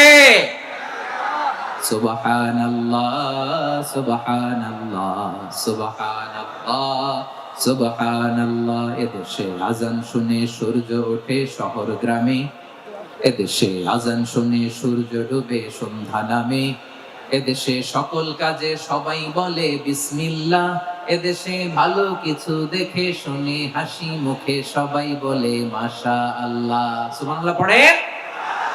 তাহলে বিপদ এলে আমরা কি পড়ি? কথা বুঝলে সবাই উত্তর দিতে হবে, বিপদ এলে কি পড়ি? তাহলে বিপদ এলেই আমরা এখন থেকে ইন্না লিল্লাহ পড়বো, নাকি হাই হুতাশ করবেন? একদল আছে হাই হুতাশ করে, হায় আল্লাহ রে মোর কি হইল রে, মই কি হরমু রে, মই কমবে যামু রে, আছে না নাই? এরকম বিলাপ করতে নিষেধ করেছেন বিশ্বনবী। কি করব, কই যাব, কি হবে, হায় হায়, এরকম হাহুতাশ আছে না নাই? বিশ্বাসীরা হাহুতাশ করে না, তারা ইন্না লিল্লাহ পড়ে। কি পড়ে মনে থাকবে? আমরা পড়ব ইন্না লিল্লাহি ওয়া ইন্না ইলাইহি রাজিউন, নিশ্চয়ই আমরা আল্লাহর জন্য, আমরা আল্লাহর দিকেই ফিরে যাব। এরপর পড়ব আল্লাহুম্মা আজুরনি ফি মুসিবাতি ওয়াখলুফ লি খায়রাম মিনহা, আল্লাহ আমি যে বিপদে ধৈর্য ধারণ করলাম এটার সওয়াব দিও, আর যা হারালাম তার চেয়ে ভালো কিছু দিয়ে বদল করে দিও। সুবহানাল্লাহ পড়েন। বিশ্বনবীর হাদিস শুনলেন উম্মে সালামা রাদিয়াল্লাহু তাআলা আনহা, ওনার স্বামী হলো আবু সালামা। মজার ঘটনা খেয়াল করে শুনেন আমার প্রিয় কলিজার টুকরা ভাইয়েরা, কানগুলো খরগোশের কানের মতো খাড়া করে আমার দিকে তাকান। সাইয়্যিদাতুনা উম্মে সালামা রাদিয়াল্লাহু তাআলা আনহা, ওনার স্বামীর নাম আবু সালামা। শ্রেষ্ঠ দম্পতি, শ্রেষ্ঠ ফ্যামিলি। প্রথমে হিজরত করেছিলেন হাবাসায়, পরে হিজরত করেছেন মদিনায়। উহুদ যুদ্ধের পরে ওনার স্বামী আবু সালামা ইন্তেকাল করলো, শহীদ হলো। সুবহানাল্লাহ পড়েন। যখন আবু সালামা ইন্তেকাল করলো, উম্মে সালামা রাদিয়াল্লাহু তাআলা আনহা কেঁদে কেঁদে হয়রান। আর নবীর শিখানো বাণী অনুযায়ী তিনি বারবার পড়ছিলেন ইন্না লিল্লাহ। কি পড়ছিলেন? মুই কই যামু, কি হরমু, এগুলো বলেনি। কি বলছে? ইন্না লিল্লাহ। যেহেতু বিশ্বনবী বলেছেন কেউ যদি বিপদের প্রথম ধাক্কায় পড়ে ইন্না লিল্লাহি ওয়া ইন্না ইলাইহি রাজিউন, আল্লাহুম্মা আজুরনি ফি মুসিবাতি ওয়াখলুফ লি খায়রাম মিনহা, তাহলে এই বিপদে যে সে যা হারালো তার চেয়ে শ্রেষ্ঠ কিছু দিয়ে আল্লাহ তার বদল দিয়ে দিবে। এই হাদিস শুনে উম্মে সালামা রাদিয়াল্লাহু তাআলা আনহা, ওনার প্রাণ প্রিয় স্বামী আবু সালামার ইন্তেকালের পরে চোখের পানি ছাড়ে আর পড়ে ইন্না লিল্লাহি ওয়া ইন্না ইলাইহি রাজিউন, আল্লাহুম্মা আজুরনি ফি মুসিবাতি ওয়াখলুফ লি খায়রাম মিনহা। বারবার এই দোয়া পড়ে চোখের পানি ছাড়ে, এই দোয়া পড়ে চোখের পানি ছাড়ে, আর মনে মনে বলে আবু সালামার মতো ভালো মানুষ মদিনাতে নাই, আবু সালামার চেয়েও ভালো মানুষ মদিনাতে নাই, তার চেয়ে ভালো মানুষ কি করে আল্লাহ তাআলা আমারে দিবে, তার চেয়ে ভালো মানুষ তো আমি মদিনাতে দেখি না। চোখের পানি দিয়ে বুক ভাসায় আর নবীর হাদিসের উপর আমল করে পড়ে ইন্না লিল্লাহি ওয়া ইন্না ইলাইহি রাজিউন, ইন্না লিল্লাহি ওয়া ইন্না ইলাইহি রাজিউন।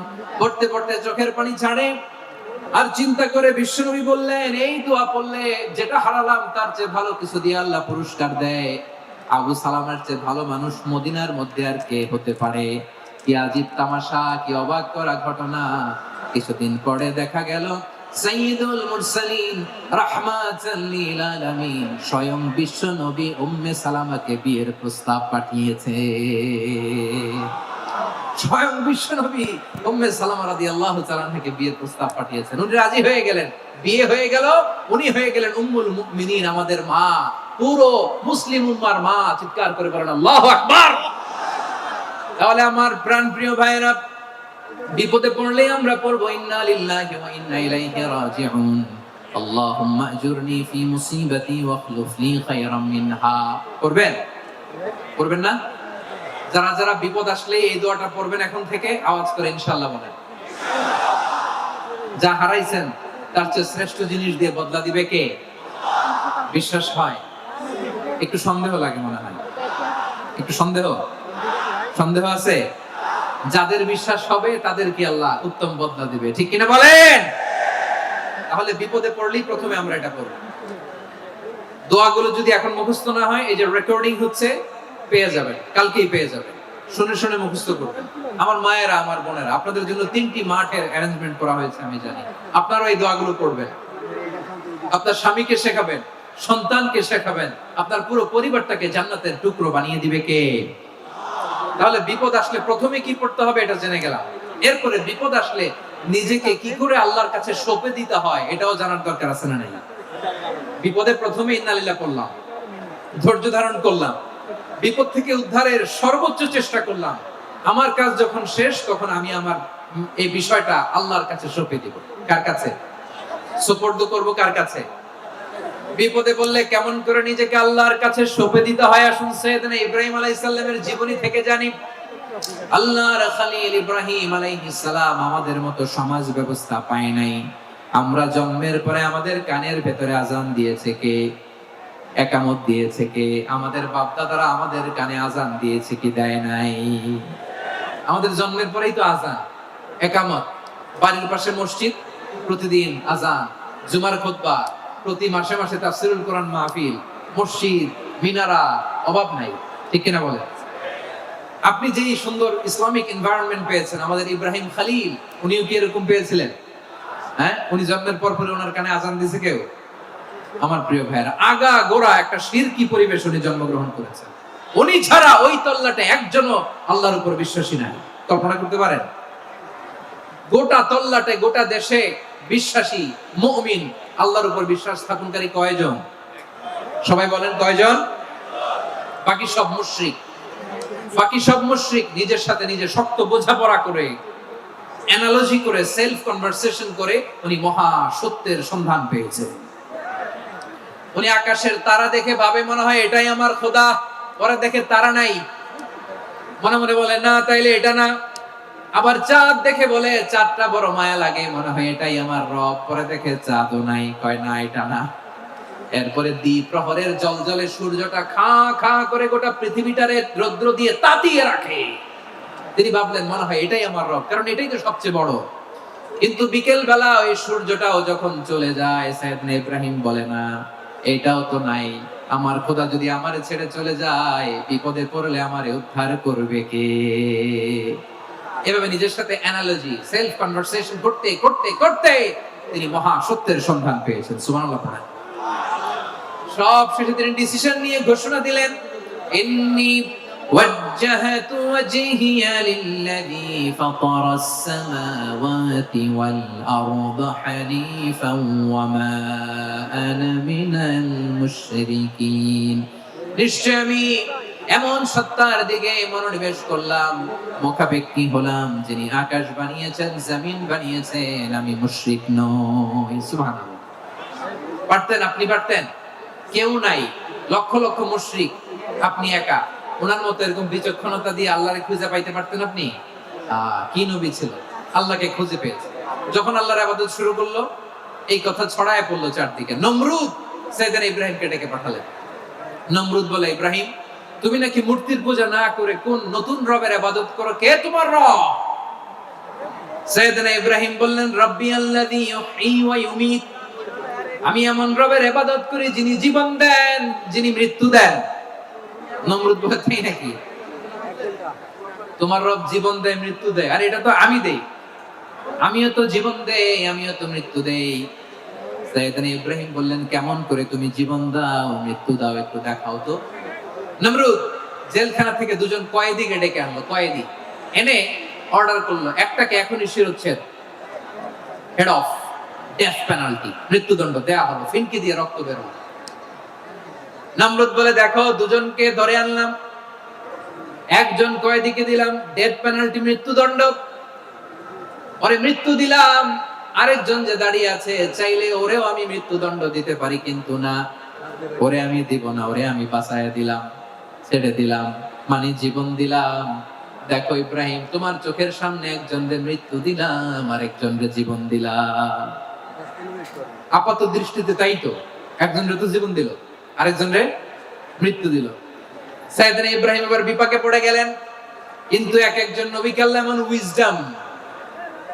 এমন উইজডম বিচক্ষণতা দিয়ে এই জমিনে পাঠিয়েছেন, মুহূর্তের মধ্যে আল্লাহর খলিল ইব্রাহিম বললেন, فإن الله يأتي بالشمس من المشرق فأتي بها من المغرب فبهت الذي كفر। আল্লাহর খলিল ইব্রাহিম বললেন, নমরুদ বুঝলাম তুমি জীবন দাও মৃত্যু দাও দেখলাম, কিন্তু আমার রব, আমার আল্লাহ প্রতিদিন সকালবেলা উষা লগ্নে ওই পূর্ব দিগন্ত থেকে সূর্যটাকে উদিত করেন, সাঁঝের বেলা, বিকেল বেলা, কুথুরি লগ্নে, সন্ধ্যা বেলা ওই দ্বিপ্রহরের জল জলে সূর্যটাকে পশ্চিম দিগন্তে ডুবিয়ে দেন। মানে সকালবেলা পূর্ব দিক থেকে উদিত করা সূর্যটাকে পশ্চিম দিকে বিকেলে তিনি ডুবিয়ে দেন। তুমি যদি পারো ওই সূর্যটাকে পশ্চিম দিক থেকে উদিত করে পূর্ব দিকে ডুবিয়ে দাও। সুবহানাল্লাহ পড়বেন না? দেখেন, ইনস্ট্যান্ট ইন্টেলেক্ট, মুহূর্তে বিচক্ষণতা, উইজডম কাকে বলে? নমরুদ পারবে? নমরুদের বাপ পারবে? ওর দাদা, ওর 14 গোষ্ঠী, গোটা বিশ্বের সব ক্ষমতাধর রাষ্ট্রনায়করা একসাথে হলে পারবে? ফাবহিতাল্লাযী কাফার পারে নাই, ব্যর্থ হয়েছে। এবার তেলে বেগুনে জ্বলে উঠেছে, রেগে মেগে আগুন বলে, ফালকুহু ফিল জাহিম। ওর সাথে তর্ক নাই, না পেরে এবার এটারে আগুনে ফেলা। বিশাল বিশাল গাছ কেটে লাকড়ি এনে আগুনের কুণ্ডলি বানানো হলো, দাও দাও দাও দাও করে আগুন জ্বলে। আল্লাহর খলিল ইব্রাহিমকে আগুনে নিক্ষেপ করা হবে। আল্লাহর খলিল সাইয়েদনা ইব্রাহিমের হাতের মধ্যে রশি দিয়ে টাইট করে বাঁধা হলো, পায়ের মধ্যেও টাইট করে রশি দিয়ে বাঁধা হলো। আল্লাহর খলিল ইব্রাহিমকে আগুনের কুণ্ডলির মধ্যে ফেলা হবে। ওমিয়া, আপনি যে বিপদের কারণে ভয় পান, হতাশ হন, এটা কোন বিপদ ওনার বিপদের সামনে? পটুয়াখালী আওয়াজ করে বলুন, সাইয়েদনা খলিল ইব্রাহিমের বিপদের সামনে আমাদের বিপদগুলো কোনো বিপদ? এটা কোনো বিপদই না, এটা কোনো বিপদই না। হাত পা বেঁধে টাইট করে নিক্ষেপ করা হবে, সিম্পলি ফেলা যাবে না, কারণ দাও দাও করে দ্য ব্লেজিং ফায়ার, এমন আগুনের কুণ্ডলি কাছে যাওয়া যায় না, আগুনের উত্তাপে নিক্ষেপ করা হবে। হাতে রশি বেঁধে, পায়ে রশি বেঁধে আল্লাহর খলিল ইব্রাহিম আলাইহিস সালামকে আগুনের মধ্যে নিক্ষেপ করা হবে। আহা, এটার বলে অগ্নি পরীক্ষা। উনি অগ্নি পরীক্ষার সম্মুখীন হয়েছেন, এজন্য কঠিন পরীক্ষাকে আমরা অগ্নি পরীক্ষার সাথে তুলনা করি, ঠিক কিনা? সাইয়েদনা জিবরাইল এসে বললেন, ও আল্লাহর খলিল, ওরা তো আপনার হাতও বেঁধে ফেললো, পাও বেঁধে ফেললো, নড়াচড়ার সুযোগ নাই, বলেন আমি জিবরিল ফেরেশতা আপনার জন্য কি করতে পারি? আল্লাহর খলিল ইব্রাহিম বলেন, ও জিবরাইল, তোমার কাছে আমার কোনো চাওয়া পাওয়া নাই। সুবহানাল্লাহ বলেন। তোমার কাছে বলার কিছু নাই, তোমার সাহায্যের আমার দরকার নাই। সাইয়েদনা ইব্রাহিম আলাইহিস সালামকে হাতে পায়ে রশি বেঁধে, হাত পা বাঁধা অবস্থায় জ্বলন্ত অগ্নিকুণ্ডে যখন নমরুদের দলবল নিক্ষেপ করবে, আল্লাহর খলিল কিভাবে নিজেকে আল্লাহর কাছে সঁপে দিয়েছেন, পটুয়াখালীর ভাইরা খেয়াল করে শুনুন। হাত পা বেঁধে আল্লাহর খলিলকে যখন নিক্ষেপ করা হবে, তিনি মুখ ফুটে বলে ফেললেন, হাসবুনাল্লাহু ওয়া নি'মাল ওয়াকিল। হাসবুনাল্লাহু ওয়া নি'মাল ওয়াকিল, আমার জন্য আল্লাহই যথেষ্ট, আমার জন্য আল্লাহই যথেষ্ট। তিনি আমার সবচেয়ে বড় গার্ডিয়ান, তিনি আমার সবচেয়ে বড় অভিভাবক। জিবরাইলের সাহায্যের অফারকে ফিরিয়ে দিলেন, দুনিয়ার বুকে কারো কাছে কিছু বলেন নাই, মুখ ফুটে বলেছেন হাসবুনাল্লাহ। ও আমার পটুয়াখালীর প্রাণের ভাইয়েরা খেয়াল রাখবেন, কোন বান্দা তার হাতে থাকা সব চেষ্টাটুকুন করার পরে মুখ ফসকে মুখ দিয়ে যখন বলে ফেলে হাসবুনাল্লাহ, বান্দা যখন হাসবুনাল্লাহ বলে ফেলে, ওই ব্যাপারটা ডিল করার দায়িত্ব স্বয়ং আল্লাহ আরশের উপর থেকে নিয়ে নেয়। আপনি যখন বলে ফেলবেন হাসবুনাল্লাহ, এটা ডিলিং করবে কে তখন? চিল্লায় বলেন না, তিনি কে? বান্দা তার সাধ্যের সবটুকু চেষ্টার পরে নতজানু হয়ে যখন বলবে হাসবুনাল্লাহ, আল্লাহ তুমি আমার জন্য যথেষ্ট, নি'মাল ওয়াকিল, তুমি আমার শ্রেষ্ঠ অভিভাবক, তখন তার কি দরকার না দরকার এটা ডিল করে স্বয়ং আল্লাহ। নিক্ষেপ করা হলো সাইয়েদনা ইব্রাহিমকে অগ্নিকুণ্ডলিতে। হাজার হাজার মানুষের দৃশ্য দেখার জন্য জড়ো হয়েছে এরকম বিশাল ময়দানে। কিন্তু কি অবাক করা ঘটনা, সবাই ভয় পাচ্ছিল, না জানি কি হয়ে যায়। আল্লাহর খলিলকে যখন আগুনের কুণ্ডলিতে নিক্ষেপ করা হয়, আল্লাহর খলিল ইব্রাহিম আগুনের কুণ্ডলীর মধ্যে বসে বসে মানুষগুলোর দিকে তাকিয়ে হাসতে শুরু করে দেয়। কারণ আকাশ থেকে রব্বুল আলামিন স্পেশাল ভার্ডিক্ট নাজিল করেছেন, স্পেশাল হুকুম জারি করেছেন, কুলনা ইয়া নারু কুনি বারদান ওয়া সালামান আলা ইব্রাহিম। ও আগুন খবরদার, সৃষ্টির শুরু থেকে তোকে একটা ধর্ম আমি বাতলে দিয়েছিলাম, তোর ধর্ম, আগুনের ধর্ম হলো যা পাবে জ্বালিয়ে সারখার করবে। আল্লাহ বলল, আগুন তোর ধর্ম দিয়েছিলাম, তুই সব জ্বালিয়ে পুড়িয়ে সারখার করে দিবি, কিন্তু ক্ষণিকের জন্য আমি তোর জ্বালিয়ে দেওয়ার ক্ষমতাটাকে কেড়ে নিলাম, জ্বালিয়ে ভস্ম করে দেওয়ার ক্ষমতা আমি কেড়ে নিলাম। কুনি বারদান, ঠান্ডা হয়ে যা, কিন্তু এত বেশি ঠান্ডা হবি না আবার আমার ইব্রাহিমের জন্য সর্দি লেগে না যায়। সুবহানাল্লাহ, এত আস্তে বললে হবে? কুনি বারদান, বারদ মানে বরফ, ঠান্ডা, ঠান্ডা হোক, কিন্তু এত ঠান্ডা হবি না যাতে আমার ইব্রাহিমের কষ্ট হয়। আগুন বলে, আল্লাহ একবার বললাম ঠান্ডা হ, আবার বলো এত ঠান্ডা হবি না যাতে খালিলের সর্দি না লাগে। কেমন ঠান্ডা হব, কেমন এনভায়রনমেন্ট তৈরি করে দেব বলো? আল্লাহ বললেন, সালামান আলা ইব্রাহিম, আমার খলিল, আমার কলিজা, আমার ইব্রাহিমের জন্য তুই জান্নাতের গুল বাগিচা হয়ে যা। ও ভাই, নবী মুসার মতো ঈমান হলে রাস্তা হবে সাগর জলে, নবী ইউসুফের মতো ঈমান হলে একে একে দরজা খোলে, নবী ইব্রাহিমের মতো ঈমান যদি আজও থাকে বিদ্যমান, অগ্নিকুণ্ডে দেখতে পাবে খুবসুরত এক ফুল ভাগা। কুলনা ইয়া নারু কুনি বারদান ওয়া সালামান আলা ইব্রাহিম, বান্দা যখন মুখ দিয়ে বলে হাসবুনাল্লাহ,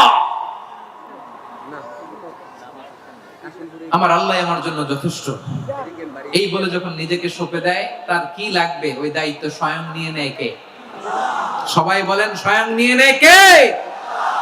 তাহলে আমার প্রিয় ভাইরা, বিপদের শুরুতেই আমরা বলবো ইন্না লিল্লাহ। শুরুতে কি বলবো?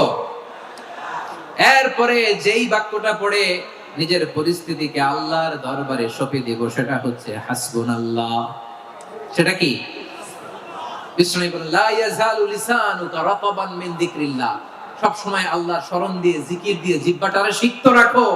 আর শয়তানু জাসিমুন আলা কলবি ইবনে আদম, শয়তান বনি আদমের কলবে খামচি মেরে বসে থাকে। ফাইদা যাকারাল্লাহ খানাসা, মানুষ যখন আল্লাহর স্মরণ করে জিকির করে, শয়তান দৌড়ে পালায়।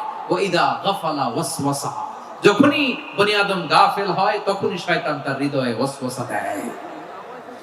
এজন্য বিপদে পড়লে ইন্না লিল্লাহ, নিজের সবটুকুন করার পরে, নিজের রোল প্লে করার পরে নিজেকে আমরা কি বলে সঁপে দিব? সবাই বলেন, সবাই বলতে হবে, আর জোরে বলেন, মনে থাকবে? বিপদে পড়লে প্রথমে ইন্না লিল্লাহ, এরপরে নিজেকে যখন সঁপে দিব তখন হাসবুনাল্লাহ। এরপরে কঠিন বিপদ যখন বিশ্বনবী পড়তেন তখন কি করতেন? এমন বিপদ মাঝে মাঝে হয় না, দেয়ালে পিঠ থেকে যায়, চোখে মুখে অন্ধকার, কি করব দিশা খুঁজে পাই না, এরকম হয় কখনো? হ্যাঁ, আপনাদের হয়? হয় না? তো জান্নাতে আছেন আপনারা। হয় হয়, এরকম হয়েছে না যে দেয়ালে পিঠ থেকে গেছে, চোখে মুখে অন্ধকার, কই যাব, কি করব, বাঁচানোর কেউ না, এরকম হয়েছে কখনো আপনাদের? যদি হয় তাইলে এটার সলিউশন বলবো, না হইলে তো এগুলো বলে লাভ নাই। হয় হয় হয়। বিশ্বনবী এরকম কঠিন বিপদে পড়েছেন জীবনের কিছু কিছু মুহূর্তে। ওই মুহূর্তে বিশ্বনবী স্পেশাল দুইটা দোয়া পড়তেন। এই দোয়াগুলো আপনাদেরকে জানিয়ে দেয়। বিশ্বনবী বলেন, কঠিনতম বিপদে যখন পড়বা, দেয়ালে পিঠ থেকে যায়, চোখে মুখে অন্ধকার, বাঁচার কোনো উপায় নেই, তখন পড়বা লা ইলাহা ইল্লা আনতা সুবহানাকা ইন্নী কুনতু মিনাজ জালিমিন। আল্লাহ, তুমি ছাড়া কোনো ইলাহ নাই, তুমি পবিত্র, নিশ্চয় আমি জালিমদের অন্তর্ভুক্ত। সুবহানাল্লাহ বলেন। এই দোয়া সাইয়েদনা ইউনূস আলাইহিস সালাম পড়েছিলেন যখন মাছের পেটে ছিলেন। কিসের পেটে? এবং অনেক মুফাসসিরিন ইকরাম বলেছেন, অনেক আহলুল ইলমরা বলেছেন, এটা হচ্ছে ইসমে আজম। ইসমে আজম এমন দোয়া যেটা দিয়ে দোয়া করলে আল্লাহ দোয়া কবুল করে। কিন্তু এটা কোনটা, এটা নিয়ে ইখতিলাফ আছে। কোন আহলুল ইলম বলেন লা ইলাহা ইল্লা আনতা সুবহানাকা ইন্নী কুনতু মিনাজ জালিমিন, এটা হচ্ছে ইসমে আজম। সাইয়েদনা ইউনূস আলাইহিস সালাম পড়েছেন। আপনারা পড়েননি? তুফান হইলে পড়েন না? আমাদের এলাকায় তো এটা খুব, এটার উপর ব্যাপক আমল আছে। পটুয়াখালীতে কি অবস্থা বলেন? পড়েন পড়েন পড়েন পড়েন। একটা গল্প শুনেছিলাম, পাক হানাদার বাহিনী যখন বাংলাদেশে অ্যাটাক করতো, ৭১ সালের ঘটনা বলতেছে, আমরা তো দেখি নাই, শুনছি আর কি। ৭১ যদি দেখতাম এতদিনে রাজাকার হয়ে যেতাম। আল্লাহ আমাদেরকে বাঁচাই দিয়েছে, আল্লাহর মেহেরবানি, ঠিক কিনা বলেন? মন মতো হইলে মুক্তিযোদ্ধা, মন মতো না হইলে রাজাকার। কত কিছু দেখলাম এই শাহবাগের বুকে। আল্লাহ, ৭১ সালে দেখি নাই, আমরা শুনেছি পাক হানাদার বাহিনী জিজ্ঞেস করতো মুসলিম না অমুসলিম চেক করার জন্য, বলতো কালেমা বল, কালেমা বাতাও। তো যারা কালেমা পড়তে পারতো পাকিস্তানি বাহিনী নাকি ওদেরকে ছেড়ে দিত, শুনেছি। তো একজনকে, এক বাঙালিরে পেয়ে তার মাথার মধ্যে বন্দুকের নল ধরে বলতেছে, কালেমা বল সালে, কালেমা বাতা, কালেমা বল।